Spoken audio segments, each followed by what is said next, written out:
Hi, I'm James DeFreitas with the Ask Mr. Greenthumb program, and today we're at part 2 of Sunken Gardens in St. Petersburg, Florida, and we're going to look at a lot of interesting things today, right? Yeah, we're going to talk about cacti and succulents and how you can grow them and why they do what they do. Fantastic.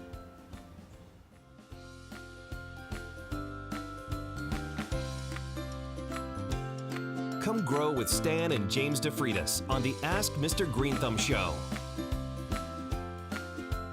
With a multitude of popular plant information, learn how to identify, grow, nourish, and explore the wonderful world of green lush gardens. We hope to enlighten your senses with new ways to plant healthy greenery. You too can get the Greenthumb blessing. Come grow with Stan and James DeFreitas on the Ask Mr. Greenthumb show. You know, today we're talking about cacti and succulents, and they're really some interesting plants, James.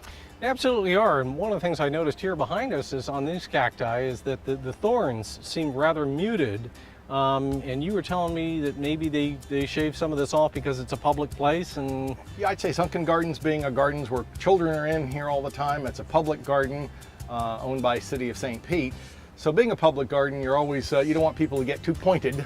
right. And with children, and also a lot of weddings are used in these grounds too. So I think what they did is they took a knife and took a lot of the thorns off. Right, but even there, even with them having done that, on the ones where they haven't taken the thorns off, they seem to be little tiny thorns. They don't seem to be the long thorns that you'd see on, say, on the bougainvilleas behind me.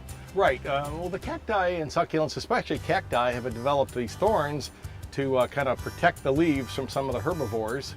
And if you looked at them real closely, many leaves have stomatas on the back to let moisture out.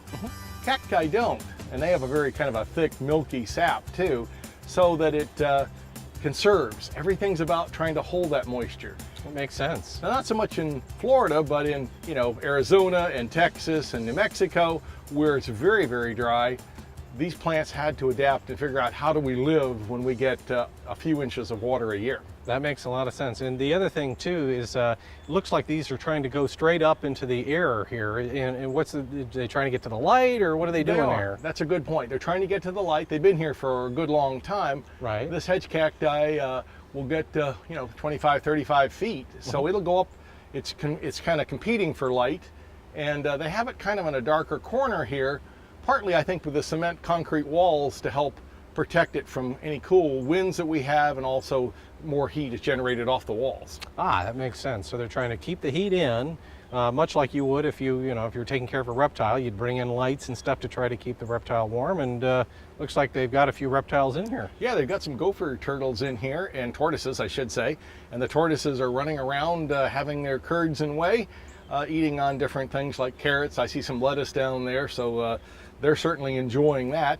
And if I'm getting hungry now. Well, if they eat that, then they're not going to be as involved in eating on some of the other plant material here. That makes sense. So it looks like you got a lot of different kinds of succulents in here. Yeah. What's this big thorny, not thorn, but I mean, what's this one with the big tips on it? It's one of, like, in the century plant family. Okay. One of the Agavaceae. And then, of course, we also have some other cacti. We've got the Pettylanthus back there with a green and white leaf. We also have some mother-in-law's tongue.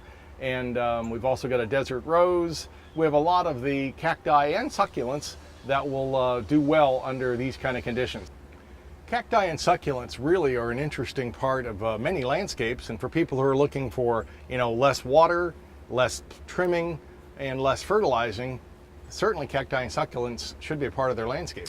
Yeah, and I noticed there's a plant behind you there with the red blossoms. Now, what is that? The Turk's cap's in the Malvaceae family, which means it's a hibiscus member. Now, it has a flower that never really opens, but it's still pretty attractive, and it's one of the toughest. It'll take pretty cold conditions, well, near freezing, but it comes back. And if you want something that's almost a kill me if you can type hibiscus type plant, it should fit in there. Gotcha. And I see what looks like maybe some crown of thorns there behind you. We do have some crown of thorns back there as well, and crown of thorns are a succulent. They're in the Euphorbiaceae family, which means they're in the poinsettia. Say that 5 times fast. Well, Euphorbiaceae, Euphorbiaceae, Euphorbiaceae. Only he could do it. They're in the same family as the poinsettia, and they've got a milky sap, which is one of the ways that you'd know that it's in the same kind of group. Okay, so that's an identification. A lot of these succulents have a real kind of a thick sap. There again, it's to kind of protect it from if it gets injured a little bit, you know, it kind of coagulates and doesn't lose a lot of water. Well, that makes sense. I guess it's all about keeping the water content in. It's got to, and many of them have smaller stomatas too. A lot of plants have stomatas that release water. In cacti and succulents, you hardly find a stomata because they want to hold on to every bit, every drop they can. And again, what is a stomata? Stomata is just an opening on the back of the leaf, and it's actually sort of like a sweat pore, and it lets a little bit of gas out and a little bit of water out. If it gets too much water, there's a thing called guttation, where the plant will release a little bit of water out of that stomata if it has too much. But cacti and succulents don't have to worry about that too much. Gotcha. Word of the day, guttation. Guttation. Good word.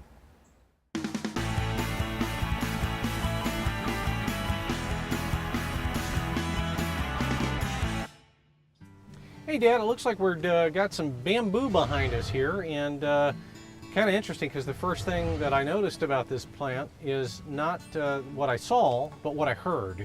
And it almost sounds like you know, either a creaking chair or like if you were below in a ship somehow and you heard the swing of the, you know, the boards creaking and, you know, almost like a house settling. Sure. That's kind of the noise that it kind of sounds like. But how hard are these to grow? They're really pretty easy once you set them. Remember, bamboo's in the grass family. Okay. So it's in the Poaceae family, as you know.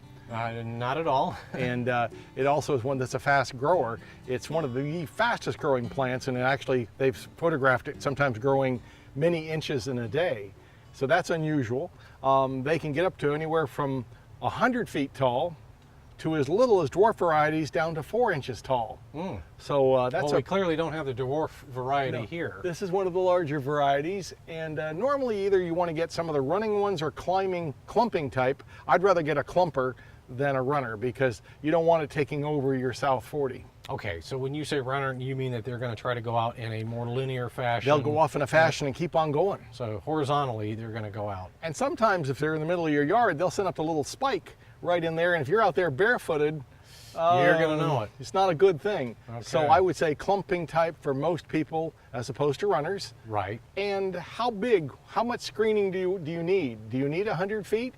Well, it's great if you're using it for a wood supply, which people do use. Okay, so people burn this? Well, not only burn it, but they also have made flooring and stuff out of bamboo. Sure. So that's a popular choice now. And it's also eaten. So Right. it's a plant in, especially in much of Asia, they've been working with it longer than we have. Oh, I would say. And they've got 100 different uses for bamboo. Well, it's a really interesting, very strong, hardy-looking tree plant. I guess tree, I guess. Well, you can call it a tree. Well, we can call it a grass if we want, because Okay. it's just a large grass member.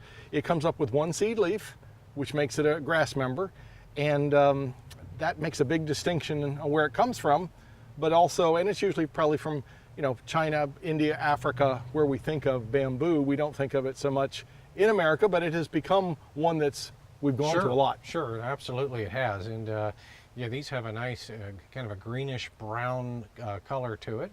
And so, you know, if we were to open this up, because you keep saying that it's in the grass family, it wouldn't have a traditional type of tree layer system inside there, right? No, it'd be hollow, and it opens up. It has like one shoot to a next shoot to a next shoot. So there's actually like rings on it. Okay. And so that wouldn't have any type of, you know, you're not going to find the typical area on like a dicotyledonous plant where you're going to have the phloem and xylem. This all goes in within the vascular tissue, if you will. So in that sense, it's a little bit like a palm tree in that it has vascular bundles? And so, well, they're both monocots, so you're exactly right. They're in the Gotcha. same general family, and they both work sort of the same way. And they do have, of course, growth tubes, if Right. you will. That's what you do when you cut this down. You see it's a tube. And of course, in some areas, they've used that for getting water to different places. And it also is used because, I say, the bamboo shoots are eaten, and it's also used as a structure. Yeah, we can hear it creaking away. And you can see it, and a lot of people like that little bit of sound. Yeah, it's like a house settling is how I would refer to it as. Well, house settling bad, but a nice gentle creaking noise in the background, some people just love. Right, absolutely. Well, it's a neat thing to have, and I sure like it. You know, it looks like a wonderful plant to have in your yard, and something you recommend. It's one that has a beautiful effect.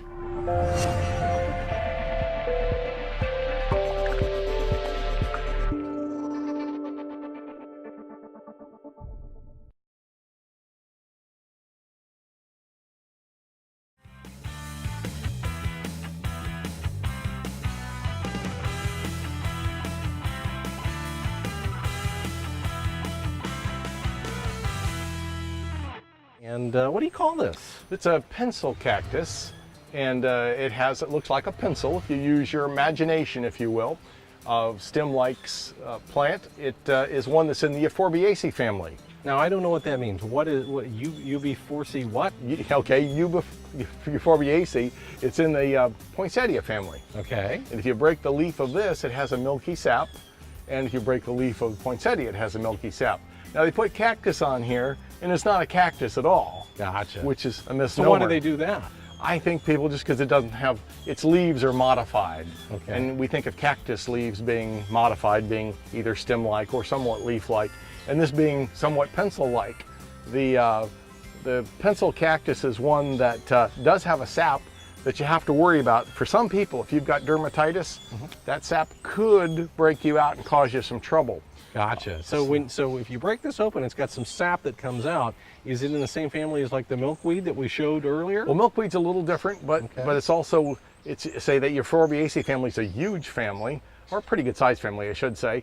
And it's one that, you know, if you start this, I'd put on some gloves. If you think you've ever had any dermal problems before and you want to take cuttings, and inside I say cuttings because this will get to be top of your ceiling probably in 3 or 4 years. Okay. It's a pretty fast grower. So maybe the thing to do at home is if you're not sure and you want to take some cuttings, maybe, you know, take a dab on your skin, test it to see. Don't just go rambunctious with it at first until you know how you react to it. Or put on some gloves to begin with and take out the chance. Well, even if you wear gloves, sometimes you inadvertently touch something you shouldn't touch, and then the next thing you know, you're sitting back going, why did I do that? Or warm soapy water. If you get some on you, let's wash that off real quickly. Don't let it sit on your skin any length of time. If I've done cuttings before, and I have with this, I took either a nice clean razor or a knife that's I dipped in alcohol. Don't want any pathogens on it. And it's also one, if you take some cuttings of it, you probably let them sit for a day or two. You say, why to let them sit for a day or two? Well, I want them to harden off. It's called callousing. And callousing. Okay. Like a callus that you get on your hand. Okay, I got some of those. Or on your foot. But a callus on a cutting, we want it, if it's too wet, it seems to get bacteria and starts to have problems. When it starts to dry off a little bit, it gets the hormones in that little cutting go, we need to put out some roots. And if we don't put out roots, we're gonna die. And so after a day or two, and then you put it into I'd put it into a real sandy, loamy type soil, something that's light. If you put it in a real heavy, wet soil, probably gonna rot out and not start. And we don't want that. So I guess we're gonna take a look at a few other plants in this area. Sure. And we'll do that just in a minute. Great. This is a beautiful plant that you got here. What are we looking at? Well, we'll dedicate this to my wife Peggy because it's the Desert Rose, and her favorite song is by Sting. Okay. Desert Rose. So we kind of get her in there. So this was his passion for that song. It was named after this, I assume. Well, it has a beautiful flower, and it's a plant from Africa and Arabia. So it's one that we're seeing more and more of it in tropical areas. Okay. If you've got a greenhouse up north, you could grow it, but doesn't like much down below freezing. It's in the Apocinaceae family.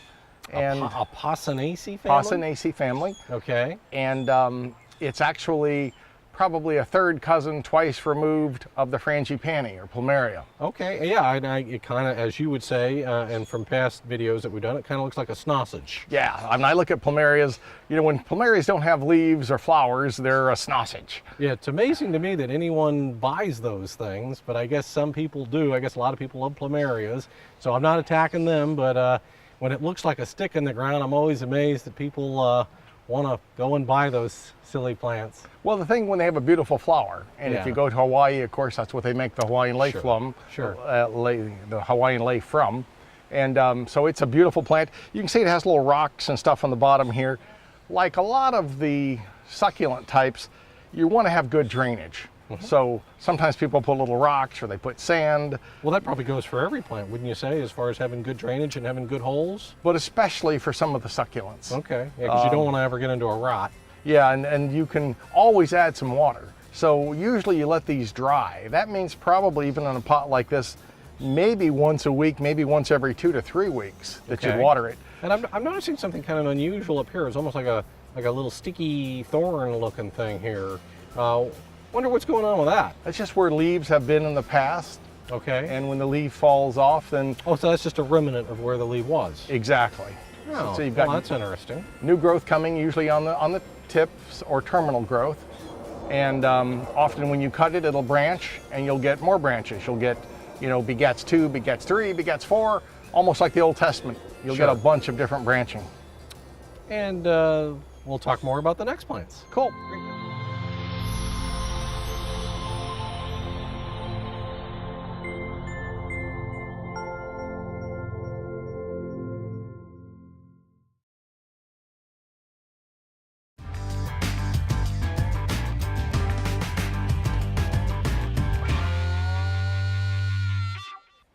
Well, we have a really small looking plant here, and I guess this is still part of the succulents? Yeah, it's a kalanchoe group, and there's a bunch of different kalanchoes. There's hundreds of them. But the kalanchoe, some people like to call them kalanchias. I don't, but kalanchoe. And they're very tough. They'll take hot sun.